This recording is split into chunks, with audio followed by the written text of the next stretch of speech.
ಹರಿ ಓಂ ಗುರುಭ್ಯೋ ನಮಃ. ಆತ್ಮೀಯರೆಲ್ಲರಿಗೂ ನಮಸ್ಕಾರ. ಆತ್ಮೀಯರೇ, ಮಾಸ ಭವಿಷ್ಯ ಕಾರ್ಯಕ್ರಮಕ್ಕೆ ತಮ್ಮೆಲ್ಲರಿಗೂ ಕೂಡ ಸ್ವಾಗತ. 2025 ಮಾರ್ಚ್ ತಿಂಗಳು ಕುಂಭರಾಶಿಯವರಿಗೆ ಯಾವ ರೀತಿ ಇದೆ?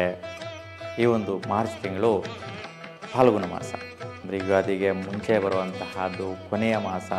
ಶ್ರೀ ಕ್ರೋಧಿನಾಮ ಸಂವತ್ಸರದಲ್ಲಿ ಕೊನೆಯ ಮಾಸ ಆಗಿರ್ತಕ್ಕಂತಹ ಈ ಮಾಸ ಎಲ್ಲರಿಗೂ ಕೂಡ ಸ್ವಲ್ಪ ಉತ್ಸಾಹ ಇರುತ್ತೆ. ಕೊನೆಯ ಮಾಸ ಮುಗಿಸ್ಕೊಂಡು ಮುಂದೆ ಚೈತ್ರ ಮಾಸಕ್ಕೆ ಇಳಿಬೇಕು, ಏಪ್ರಿಲ್ ತಿಂಗಳಲ್ಲಿ ಒಳ್ಳೆಯದಾಗಬೇಕು ಅನ್ನುವಂತಹ ಒಂದು ಆಲೋಚನೆಗಳಲ್ಲಿ ಇಟ್ಕೊಂಡಿರ್ತಕ್ಕಂಥವರು ಗ್ರಹಗಳ ಒಂದು ಸ್ಥಿತಿ ಕುಂಭರಾಶಿಯವರಿಗೆ ಹೇಗಿದೆ ಅನ್ನುವಂತಹದನ್ನು ನೋಡೋಣ. ನಿಮ್ಮ ರಾಶಿಯವರಿಗೆ ವಿಶೇಷವಾಗಿ ವಿವಾಹವಾಗುವಂತಹವರಿಗೆ ವಿವಾಹ ಕಾರ್ಯಗಳು ಜಯಪ್ರದ ಆಗುವಂತಹ ವಿಚಾರದಲ್ಲಿ ನಿಮ್ಮ ಸ್ವಯಂ ಪ್ರೇರಿತವಾದಂತಹ ನಿರ್ಣಯಗಳು ಸಕ್ಸಸ್ ಸಿಗುತ್ತೆ. ನೀವೇನು ಅಂದ್ಕೊತೀರಾ ಅದಕ್ಕೆ ಜಯ. 14ನೇ ತಾರೀಕುವರೆಗೂ ಯಾವುದೇ ರೀತಿಯ ಒಂದು ಮಾರ್ಪಾಡುಗಳೇ ಇರೋದಿಲ್ಲ. ಹಾಗೆ ನೀವು ಅಂದ್ಕೊಂಡ ರೀತಿಯಲ್ಲಿ ವಿವಾಹ ನಿರ್ಣಯಗಳು ಸಕ್ಸಸ್ ಆಗುತ್ತೆ. ದಂಪತಿಗಳಿಗೂ ಕೂಡ ಶ್ರೇಷ್ಠವಾದಂತಹ ಮನೋಸ್ಥಿತಿ ಅನುಕೂಲ ಸಿಗತ್ತೆ, ತೊಂದರೆ ಇರೋದಿಲ್ಲ. 14ರ ನಂತರ ಸ್ವಲ್ಪ ಹಣಕಾಸಿನ ಅಭಿವೃದ್ಧಿ ದಂಪತಿಗಳಿಗೆ ಇಂಪ್ರೂವ್ಮೆಂಟ್ ಸಿಗುತ್ತೆ, ತೊಂದರೆ ಇರೋದಿಲ್ಲ. ಇನ್ನು ವಿದ್ಯಾರ್ಥಿಗಳಿಗೆ ನಿಮ್ಮ ಪ್ರಯತ್ನ ಸಾಧನೆ ತುಂಬ ಉತ್ತಮವಾಗಿರುತ್ತೆ. ಮತ್ತು ಕೆಲಸ ಕಾರ್ಯ ವೃತ್ತಿ ವಿಚಾರದಲ್ಲೂ ಕೂಡ ವಿದ್ಯಾರ್ಥಿಗಳಿಗೆ ಶ್ರೇಷ್ಠವಾದಂತಹ ಒಂದು ಬಲ ಶಕ್ತಿ ಈ ಒಂದು ತಿಂಗಳಲ್ಲಿ ತುಂಬುವಂತಹದ್ದು ಸಕ್ಸಸ್ ನೋಡ್ತೀರಾ. ಹಾಗೆ ವೃತ್ತಿಗೆ ವಿದ್ಯಾರ್ಥಿಗಳಿಗೆ ನಿಮ್ಮ ಪ್ರಯತ್ನ ಕಾರ್ಯ ಬಲದಲ್ಲಿ ಸಕ್ಸಸ್ ಸಿಗುವಂತಹದ್ದು.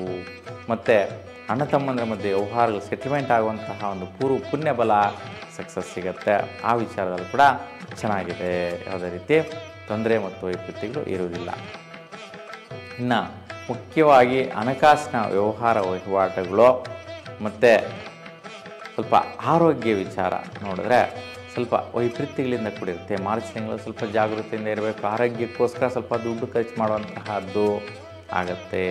ಮತ್ತು ಸ್ವಲ್ಪ ವಿದ್ಯಾರ್ಥಿಗಳು ಕೂಡ ಮುಂದಿನ ವ್ಯಾಸಂಗಕ್ಕೋಸ್ಕರ ಸ್ವಲ್ಪ ಖರ್ಚು ಮಾಡುವಂತಹ ಒಂದು ಪ್ರಯತ್ನಗಳ ನಿರ್ಣಯಗಳು ಸ್ವಲ್ಪ ಕಷ್ಟದಿಂದ ಕೂಡಿರ್ತಕ್ಕಂತಹದ್ದು ಕಾಣಿಸುತ್ತೆ. ಆ ವಿಚಾರವಾಗಿ ಸ್ವಲ್ಪ ವಿಷ್ಣು ದರ್ಶನ ಮಾಡಿ, ವಿಷ್ಣು ದೇವಾಲಯದಲ್ಲಿ ಒಂದು ಜಾಮದ ಹೊತ್ತು ಅಂದರೆ 3 ಗಂಟೆಯ ಕಾಲ ಸ್ವಲ್ಪ ಪ್ರಾರ್ಥನೆ ಮಾಡಿ, ನಿಮ್ಮ ಕಾರ್ಯಗಳೆಲ್ಲೂ ಕೂಡ ಸಕ್ಸಸ್ ಸಿಗುತ್ತೆ.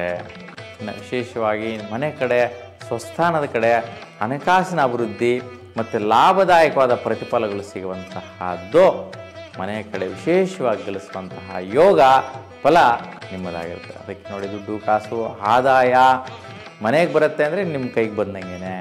ಹಾಗಾಗಿ ಯಾವುದೋ ಒಂದು ವ್ಯವಹಾರ ಒಂದು ವಿಚಾರ ಸೆಟ್ಲ್ಮೆಂಟ್ ಆಗಿ ಬರುವಂತಹದ್ದಾಗಿರ್ಬೋದು, ಆ ವಿಚಾರದಲ್ಲಿ ದುಡ್ಡು ನೋಡುವಂತಹದ್ದು, ಹಣಕಾಸಿನ ಅಭಿವೃದ್ಧಿ ನೋಡುವಂತಹದ್ದು ನೋಡ್ತೀರಾ.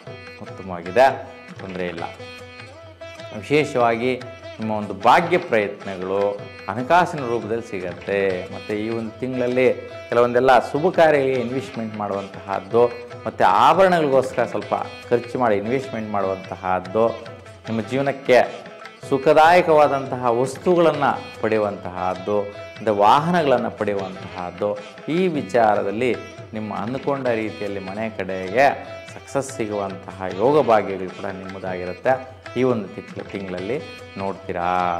ಇನ್ನು 7.5 7 ಶನಿನಲ್ಲಿ 5 ವರ್ಷಗಳ ಕಾಲ ತುಂಬ ಒತ್ತಡಗಳು ಸಿಕ್ಕಾಕೊಂಡಿದ್ದೀರಾ, ಚಿಂತೆಗೀಡಾಗಿದ್ದೀರಾ, ಯೋಚನೆ ಜಾಸ್ತಿ ಆಗಿದೆ.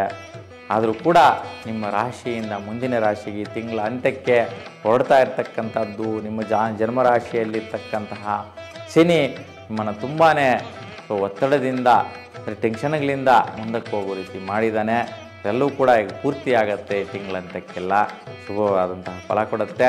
ಆದರೂ ಕೂಡ ಶನಿ ದರ್ಶನ ಮಾಡಿ, ಶನೇಶ್ವರ ಸ್ವಾಮಿ ಆರಾಧನೆ ಮಾಡಿ, ಶನೇಶ್ವರ ಸ್ವಾಮಿ ದೇವಾಲಯದ ಮುಂದೆ ಎಳ್ಳು ಬತ್ತಿ ಬೆಳೆಸೋದ್ರಿಂದ ನಿಮಗೆ ಒಳ್ಳೆಯ ರೀತಿಯ ಪ್ರತಿಫಲಗಳು ಶನಿಗ್ರಹದಿಂದ ಕೂಡ ಸಿಗತ್ತೆ. ಹಣಕಾಸಿನ ವಿಚಾರದ ಸ್ವಲ್ಪ ವಿಳಂಬ, ಲೇಟು, ನಿಧಾನ ಆಗ್ತಾಯಿತ್ತು, ಸುತ್ತಾಟ ತಿರುಗಾಟ ಮಾಡ್ತಾಯಿದ್ರಿ. ಆರೋಗ್ಯ ವಿಚಾರ ಸ್ವಲ್ಪ ಬ್ಯಾಕ್ ಪೇಯ್ನು, ಕಾಲು ನೋವು, ನರಸಂಬಂಧಿ ಸಮಸ್ಯೆಗಳು, ಆಕ್ಸಿಡೆಂಟ್ಸ್ ಆಗುವಂತಹದ್ದು, ಬೋನ್ಸ್ ಪೆಟ್ಟಾಗುವಂತಹದ್ದು, ಇವೆಲ್ಲ ಕೂಡ ಕುಂಭರಾಶಿಯಲ್ಲಿರ್ತಕ್ಕಂಥವ್ರ ಅಡಚಣೆಗಳನ್ನ ನೋಡಿರ್ತಕ್ಕಂಥದ್ದು ಇರುತ್ತೆ. ಹಾಗಾಗಿ ಮುಖ್ಯವಾಗಿ ಮಹಾಗಣಪತಿಯ ದರ್ಶನ ಮಾಡಿ, ಮತ್ತು ದುರ್ಗಾದೇವಿಯ ದರ್ಶನ ಮಾಡಿ ಈ ಒಂದು ತಿಂಗಳಲ್ಲಿ ಈ ಒಂದು ವೈಪರೀತ್ಯಗಳೆಲ್ಲವೂ ಕೂಡ ನಿವಾರಣೆ ಆಗಿಬಿಡುತ್ತೆ. ಒಟ್ಟಾರೆಯಾಗಿ 4 ಗ್ರಹಗಳ ವೈಪರೀತ್ಯ ಸ್ವಲ್ಪ ತೊಂದರೆಯನ್ನು ತೋರಿಸ್ತಾ ಇದ್ದರೂ ಕೂಡ ಉತ್ತಮವಾದಂತಹ ಫಲಗಳು 6 ಗ್ರಹಗಳಿಂದ ಈ ತಿಂಗಳಲ್ಲಿದೆ. ಹಾಗೆ ನಿಮ್ಮ ಇಷ್ಟದೇವರು ಸದಾಕಾಲ ನಿಮ್ಮ ಮೇಲೆ ಒಳಿತನ್ನು ನೀಡಲಿ ಅಂತ ಭಗವಂತನಲ್ಲಿ ಪ್ರಾರ್ಥಿಸ್ತಾ ಎಲ್ಲರೂ ಕೂಡ ಶುಭವಾಗಲಿ. ನಮಸ್ಕಾರ.